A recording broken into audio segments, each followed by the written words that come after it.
आपने मुझे थप्पड़ क्यों मारा? चेक कर इसे, चेक कर।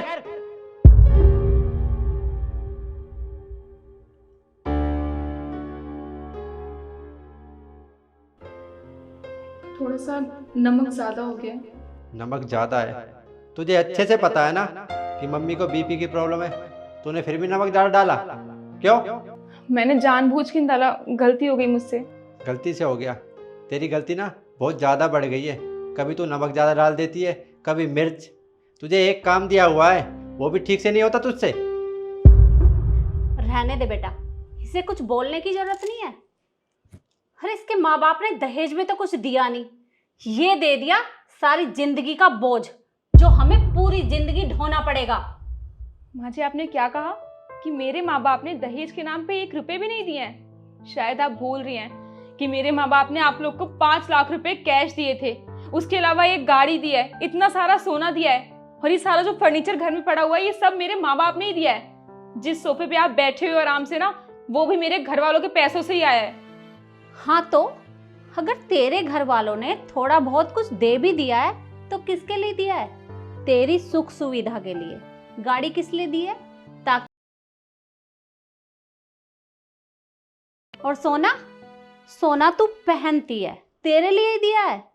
और फर्नीचर की बात कर रही है, फर्नीचर भी तू ही तो इस्तेमाल करती है, हम क्या करते हैं? और क्या कह रही थी? पैसा, पैसा इसलिए दिया है क्योंकि शादी के बाद तेरे भी तो कुछ खर्चे हैं ना, कपड़े पहनना, रहन सहन, खाना पीना, वो कहाँ से आएगा? यहीं से तो आएगा। ये सब तेरा है, हमारा नहीं। क्या कहा आपने?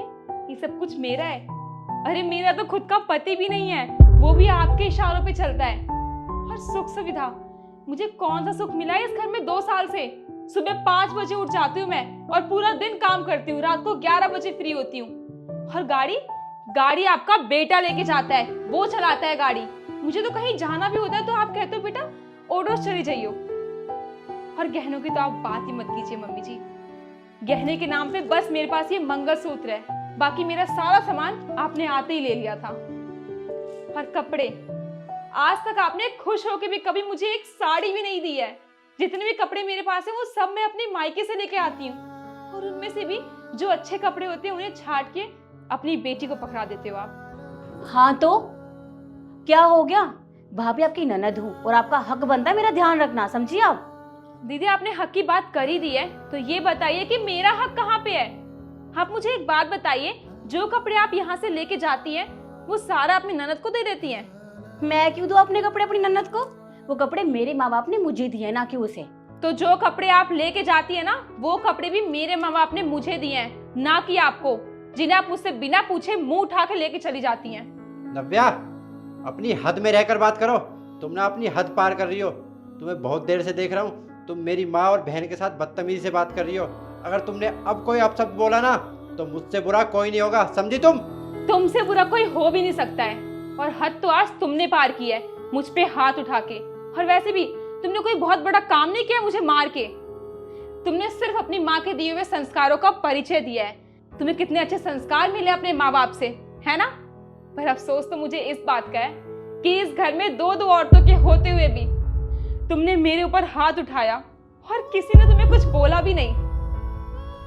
खैर, तुम कह रहे थे कि मैं कोई काम अच्छे से नहीं करती हूँ, तो ठीक है, आज के बाद तुम अपने सारे काम खुद ही कर लेना। मैं जा रही हूँ यहाँ से।